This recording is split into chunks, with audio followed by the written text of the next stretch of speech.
Hey guys, welcome back to the channel. JB here from We Need a Beast Production, and today we're going to be talking about the relationship between the kick and the bass and how they can mesh well together in the mix. Let's take a look.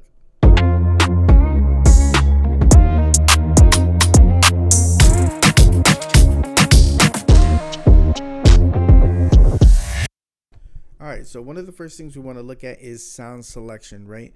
What's going to mesh well together with the kick and the bass. So with the kick, if you have right here, if you have a short kick, this is how it'll sound. You want to go with a longer 808, right? If you have a long kick, such as this one of the frequency, you want a short 808 like this one,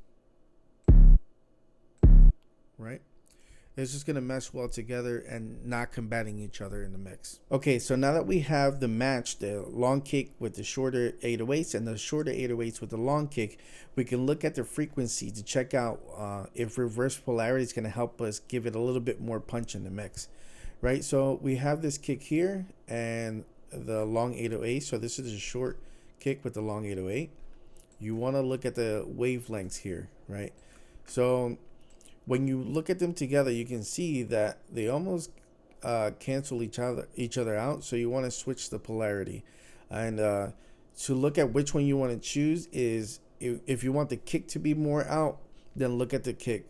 If you want the kick to be more pronounced in the mix, look at the polarity of the kick. If you want the 808 to be more pronounced in the mix, look at the polarity of the kick. So you can switch back and forth to see which one it is. Let's look at it in context of the kick and the 808 here. So let's look at the 808.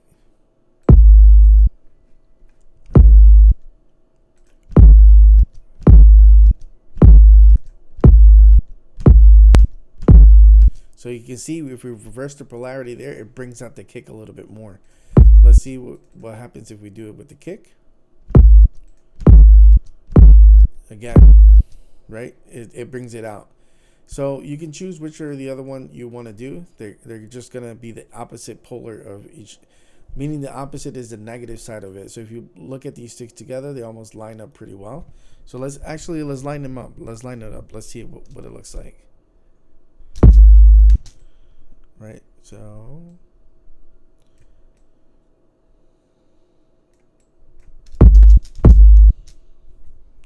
let's see if we can.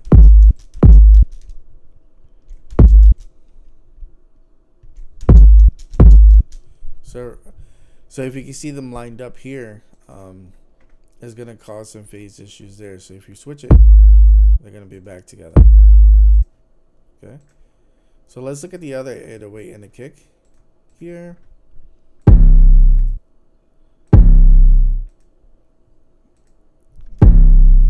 So if we switch the polarity of one of them, it's going to sound more pronounced. See how the kick sounds a little bit more pronounced?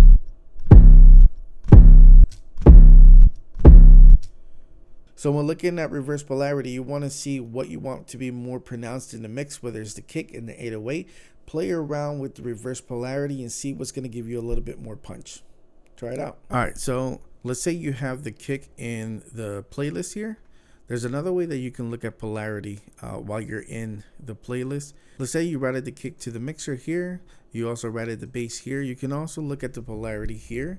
That's down under. You can also click on the polarity or change the polarity here in the mixer. So there's a little click button there that lets you do that. Okay.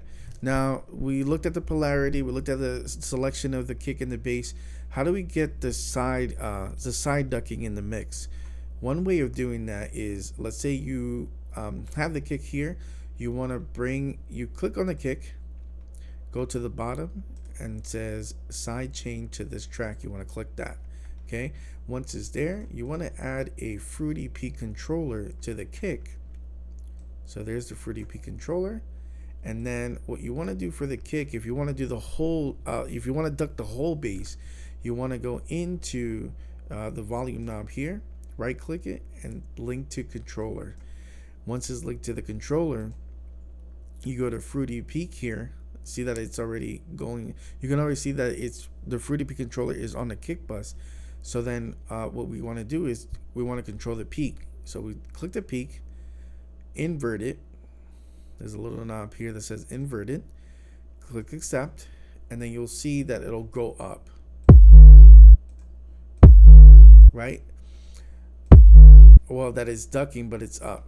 So what you want to change is you want to bring this knob to 0. So you want to bring this up, the bass, so that it's at 0. Now that it's at 0, you want to work with the volume. Volume is going to be how much you want it to get, how much you want it to be ducked down. So I like to bring it in just a little bit. I don't want too much. Tension is how fast it's going to go. Come back, so you hear that more ducking sounds. I don't really like that too much, just because you want it to sound natural. And then decay, right?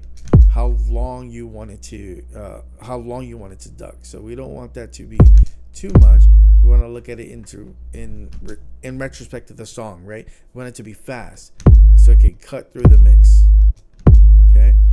So now let's say you don't want to do the whole bass. You don't want to duck the whole bass. You can also do the frequency too. You can also do it through the parametric EQ. So let's bring up the parametric EQ right here. You want to go to the volume knob of one of the frequencies here, link to controller, peak again, inverted, and then click accept. So now if we remove it, see how they're clashing together, and then when we bring in the parametric EQ, is letting the kick go in first before the bass comes in. So that's one way of doing it. And same thing if you have a waves. So let's take this out. If you have waves, you can go stereo.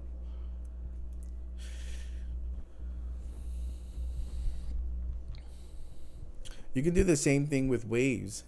So let's bring up an EQ with waves. I like this one. And then you can see that it doesn't have the sidechain. It doesn't have the sidechain function yet, but we're gonna route it so that it does. So we want to go into this little knob here. Click here, processing, stereo aux in. You want to bring the whichever one that you use to route. Doesn't matter. You want to kick bus there, and then click yes for or click it on. Okay. Once it's on, you can bring it up. Now we have the sidechain there, right? So we can click the sidechain. Let's pick a frequency, just the one here, external, and then you'll see that the kick, where we're at the bass, the kick is you'll hear the kick. So one way of doing this is bringing down this threshold, the range to 6 or 5. Doesn't really matter what the number is there, just so you know that it'll bring it down, right? So that's one way of doing it with waves. These are different ways of sidechaining the kick in the 808, and I think for me and my taste, my favorite one is this one, just because you can look at the frequency here. You can bring the attack, the release to bring it fast, and you can always bring the range down so that it's not too crazy. Another way that you can mesh the kick and the bass together in the mix is EQing them. So the simple EQing, we're going to take out the parametric EQ here for the kick, and then the parametric EQ for the bass. Now, what I like to do is just look at them, right? Look at the kick and the bass. It looks like a lot of, it looks like the bass is having a lot of energy right here in the lower 50s, where the kick,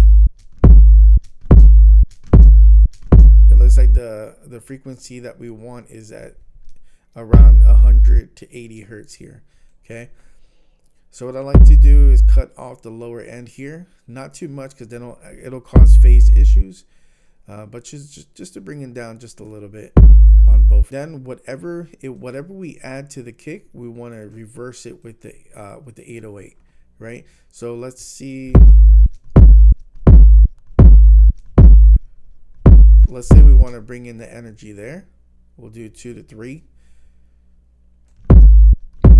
We want to since we added 3 dBs at 80 hertz with the kick, we want to take off 80 hertz.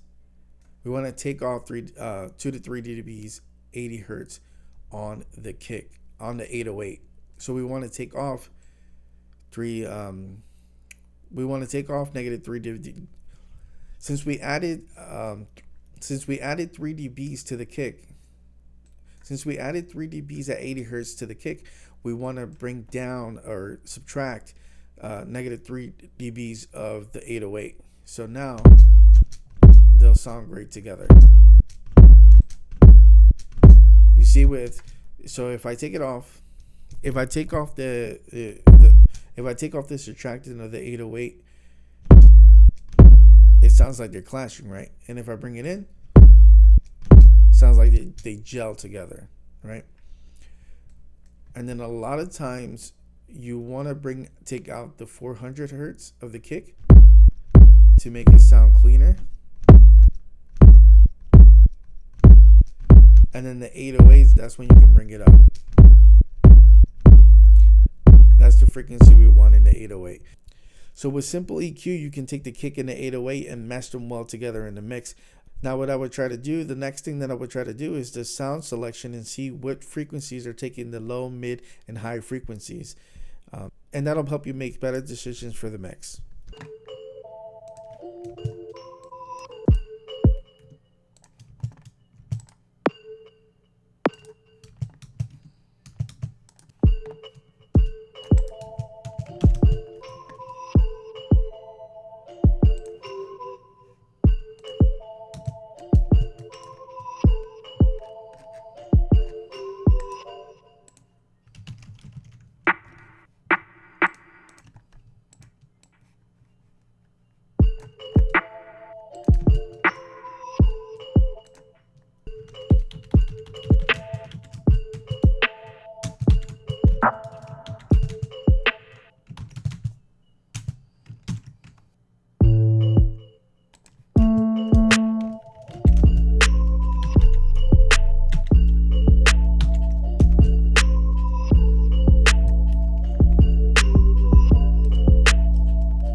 Alright guys, so we applied what we learned with the kick and the 808, try to mesh them well together.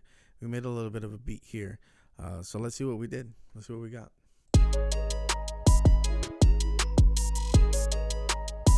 Okay.